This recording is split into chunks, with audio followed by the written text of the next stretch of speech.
Welcome to Game Fondue Reviews. In this video we're going to take a look at Stone Age. Stone Age is a worker placement game set in, well, the Stone Age. Let's jump right in with the description of the rules, see a few example turns being played, and I'll be back for some closing remarks. This is Stone Age, set up for a 3-player game. To set it up, you give each player a personal board, and they take 5 meeples in that color and place them on the board. They're actually going to get 10 total, but the other 5 are not born yet. And then they take 12 food, which they place on there as well. All of your personal belongings are going to go on your board. So on the board you lay out the wood, the brick, the stone, and the river in the indicated spaces. Then you deal out 4 cards, 1 to each of these civilization card spaces. The rest of the cards form a face-down draw stack. And then depending on the number of players, you make piles of 7 with that number. So we were 3 players, so we have 3 piles of 7. Only the top one is face up. If it was 4 players, all these would be full. And then the 1 and 2 tools, there's 2s in the back, make a pile here, and the 3s and 4s go over there. But remember, all of these resources are unlimited, so even if they run out, it's okay. Each player puts one of their markers down here at the bottom space of the ag track, and each player puts a marker here at the 0 space of the scoring track. And lastly, players choose a start player who takes this token and puts it in his area, so everybody knows that he's going to go first this turn. The game is played in rounds composed of 3 phases, and those 3 phases are placing men on the board, using those men to perform actions, and then feeding them. The game ends when one of these piles is empty, or when there's not enough civilization cards to refill the stack. So let's go over each of those phases. First is placing people. So a player can place 1 or more guys on the board, but he can only place them in 1 space. And the different spaces on the board allow for different numbers of people. You'll see here each of these zones allow for 7 people to be placed there, because there's 7 little circles here. If you go here, you can only place 1 guy, and this area is totally full. Here is 1, and if you go here, you must place 2. These are 7, but you don't have to place 7 there. You could just place 2 as a turn, for instance. But if you go here, you absolutely must place 2 people. Each of these huts can hold 1, and each of these civilization cards can hold 1. There are a couple special rules with less than 4 players, though. With 2 players, only 1 of these 3 spaces can be occupied in a turn. So if somebody goes here, unfortunately, no one else will be able to fill either of these. And with 3 players, which is us, is any 2 of these spaces can be filled during a turn, and probably not by the same player, but it's possible. One other rule change with smaller than 4 players is these areas can hold less people. They still can hold 7 total, but in a 3-player game, only 2 different color players can place here. So even though in this example there would still be 2 spaces left normally, unfortunately yellow cannot place there because the other 2 went there first. And in a 2-player game, it's actually the first 1 person to place is the only person who gets to go there. So in a 2-player game, in this example, this would actually be full. So it's something to be mindful of. Over here for hunting, for the food, there's an unlimited number. It's just this real big circle. You can send as many guys as you'd like to. There is one other rule about placing, and that is if you place, and then, by the way, the next person will go, and so on around the board, and it comes back to you. Even if you'd like to and there's space, you cannot place in the same area again. You can only place in the area 1 time during your turn, even if there's space left. So be mindful of that. So after everybody's placed all their guys out on the board, we go on to the action phase. And again, it goes in player order, so this player would get to go first. And they do that by just taking the men off the space and then using that action. All of these areas here, including hunting here, what you do is you take off that number of guys that you have there and you roll that many dice. So we had 3 guys, he rolls 3 dice. If we only had 2 guys, he'd roll 2 dice. And you roll for that particular resource. And then there's numbers on your board here that can help you remember this. But depending what resource you're going for, you divide the total of your dice, in this case 4, by that resource's special number. So food is 2, so for instance 4 divided by 2, if I was here I could get 2 food. But I'm at wood, so 4 divided by 3 is the number for wood. I would get 1 wood. The extra is lost. So it goes 2, 3, 4, 5, 6. So gold is the hardest to get, but it is the most valuable, and we'll understand that in a second. So brick, stone, and gold all work the same way, except the number to divide by is much higher. These middle spaces, when you go on them, let's start with this one.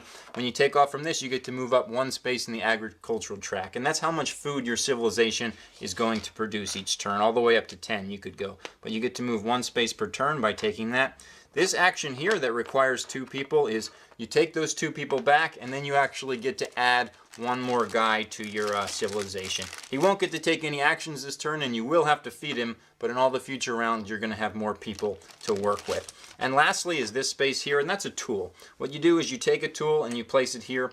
And what tools do, there's space for 3 on your board, by the way. And what tools do is when you roll these dice, you can exhaust a tool to increase your number by that much. So for example, if this was a 9, and let's pretend I was here, I rolled 2 dice because I had 2 guys, and I rolled a 9, I could spend this 1 by turning it sideways to make this total a 10. And that would allow me to get 2 stone instead of just 1 for 9, because stone divides by 5. Each tool can only be used once per round, and once you get more than 3 tools, because 3 is the max, what you do is you flip them over. So then this becomes a 2. And then you can't split up that 2. You'd have to use it all at once. So if you turn that, you're adding this 2. Even though that would make it 11, and you'd still only get 2 stone in the example, you'd have to use that 2. But you can use any of the other numbers you have. And once they're all 2s, then you take one off, and then you replace it with a 3. And then the maximum there is a 4. You can't go beyond 3 4s with tools. The other spaces down here are the civilization cards. And depending which one you're on, the cost is above it, so it's any resource. But resource does not include food. It has to be you either pay with a wood, a brick, a stone, or a gold. This one costs any 1 resource, any 2, can be the same or different, any 3, and any 4. And all of them give you something on the top immediately. For example, if you get this one, you immediately get 4 food. You get this one, you immediately get 3 food. You get this one, you immediately move up 1 space in the agriculture track. And this one would let you roll 2 dice like you were going for stone. So that would be 8. I could use tools here, but I don't have any, so I would get 1 stone to my board. But they also give you something at the bottom, and there's different types of multipliers. So however many guys are here, it's times this at the end of the game. So for example, this is 1 times the number of people you have at the end of the game will be points for you. 1 times the number of huts you have at the end of the game times how far you are in the agriculture. There's also 1 for tools. But then there's these cards here that you want to get different sets of them. There's 8 of each type in the game, so they would look like this. For example, this would be 4 different ones, and what you're going to do during scoring is you're going to square the number of different. So 4 times 4 is 16. So right there would be 16 points, but then 25, 36, and so on. And the last space you can go are these huts here. And when it's your turn to take a hut, you pay the resources on it, and you get that many points immediately. Then you just keep the hut in your area on your board, like so. So you pay, in this case, 1 wood, 1 brick, and a stone, and you get 12 points. So you'd move your marker up 12, and then you flip over the next hut. There are some huts that require, give you the choice, I should say, of what you can spend. So in this case, you need to spend 5 resources of 2 types. For instance, it could be 4 brick and 1 wood, because that's 5 total of 2 different types. And then you're going to score points based on those numbers. Remember those dividing numbers, 3, 4, 5, and 6? Well, if you look at this one, it's 3 plus 4 is 7, plus 5 is 12. And that's how they came up with this number. So if in this case you were to spend 5 resources, 3 brick and 2 wood, you know those 2 wood are worth 6, and those 3 brick are worth 12. So that would be worth 18 points when you spend them, and you put that on your board. And lastly, there's one other type, and it's this wild here, which means you can spend 1 to 7 resources of any types, and you just get that many points. That's an incredibly powerful tile, so watch out for those. Sometimes you won't want to pay the resources, or you won't have enough depending on the results of your other actions. If so, you would just take your guy off and not take the card. But you can't leave your guy on there to block other people for next turn. He already blocked them this turn. After all players are done their actions at the end of the turn, everybody has to feed their people. And you have to pay 1 food per people, so unless you got more, the first turn is going to be 5, but it could be 6. You just pay that food to the center. But before you pay, you generate food based on where you are here. So in this case, yellow would actually gain 1 food and then have to pay 5. To make the math easy, you can just pay 4. But it is possible for you to actually gain food. For example, if yellow was up here at 6, and only had 5 guys to pay for, yellow would just gain net 1 food for the turn. If you cannot pay your food, you have to pay all the food you have. So if you owe 7 food because you have 7 people and you're making 0, but you only had 5, you can't just hold on to this 5 for next turn. You have to pay all that you have, and then you can pay the rest in resources if you'd like. So they could eat 5 food, a brick, and a wood, and that would make their 7. But unlike food, you never have to pay these other resources. That's optional, but you do have to pay all the food you have. If you choose not to pay with these other resources, or you just are unable to because you don't have enough, you actually lose 10 points. You still lose all your food, but you're going to lose 10 points as well.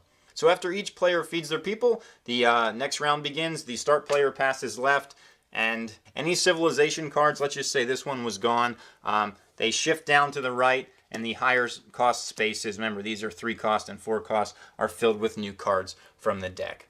And lastly, any tools that were used, meaning turned sideways, get turned back straight up. They can be used again next round. Let's get going with this playthrough. So we start with the placing people phase. This guy over here has the start marker, so he's going to throw a guy out on agriculture. So now it's red's turn. He's going to take a tool, and now it's yellow's turn. He's going to throw 4 guys into the woods. And now remember, because this is a 3-player game, even though there may be extra space in there holding 7 total, only 2 people can actually place there.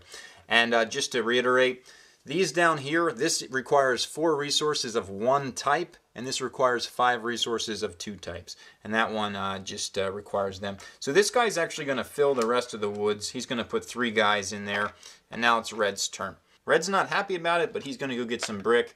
And with yellow's last guy, he's going to stick him here on this civilization card. Blue's turn, and that's really where he wanted to go, but he's decided that he wants to go to this card as well. And with red's last guy, he doesn't know what to do. He's just going to go hunt. Now that everybody's placed, the starting player goes first and takes his guys off. So he takes this guy off and gets an agriculture. Then he's going to roll 3 dice because he has 3 guys in the woods. He gets a 9, so he gets 3 wood because wood divides by 3. Puts those on his board along with those guys. And now he can spend any resource to get this card. So he's going to take that, and it can't be food. He's going to take that wood, pay it, and then he gets this card. The immediate effect is he gets 3 points. So he moves 3, and then he puts this card face down in his area here. That reminds him the different ways to score points. So we come to red, and he decides to take this guy off first because he'd like to have a tool before he rolls. He's going to roll his 1 for food first. So he rolls 1 dice because he had 1 guy there, and he rolled a 1. He's going to use that tool, though, by turning it sideways to make that 1 a 2, which will get him 1 extra food. Then he rolls 3 dice for brick, and he got a 9, 10, 11. Oh, he's wishing he still had that tool because that's only worth 2 brick. So he puts those in his area, takes these guys back, and last, yellow goes. So yellow's real easy. 4 dice for wood. Oh, yellow, that hurts. So he got a 7. So that only gets him 2 wood, but he's going to spend both those wood to take this card. And the immediate effect is he gets to move up 1 space here. So he puts that card in his area along with all of his guys. And now it's the feeding people phase. So everybody still has 5 people because no one went here. But blue and yellow each make 1 food. So technically they would make the food first, but just to make it easy, they're each going to pay 4 food. But red has to pay the full 5 because he doesn't have any agriculture. So this time, all of your tools go back. These shift down. The deck is refilled. And the turn order passes. Welcome back. The game is now over because they were unable to refill the civilization stack at the end of the turn. The game could also end if one of these piles is empty, but this one still has 1 left. So now we do the final scoring. Let's start with blue. For these cards with the green figure at the bottom, 1, 2, 3, 4, 5, 6 with different symbols. So that'll be 6 times 6. That's 36 points for him. And then he will have these that he has as well. So he has 1, 2 guys times agriculture. His agriculture is 5, so 2 times 5 is 10 more points.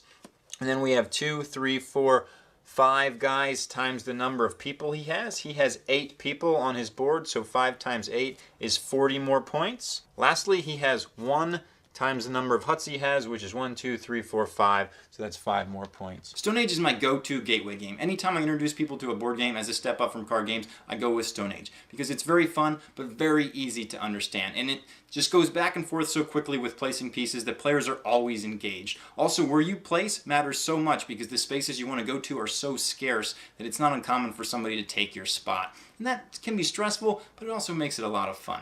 And the game has many, many layers of strategic depth. There's a lot of paths to victory. Don't let anybody tell you otherwise.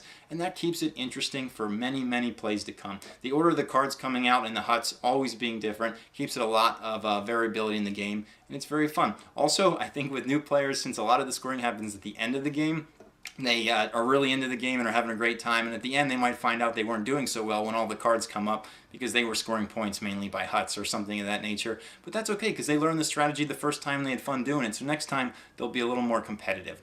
This is another one that you can find on Board Game Arena, so if you're on the fence about it, I strongly recommend checking it out there first just to see how it goes. But this is one I strongly recommend for families and for anybody that's kind of newer to games, but also people that are more experienced and are looking for a light, fun game that they can get out to the table very often.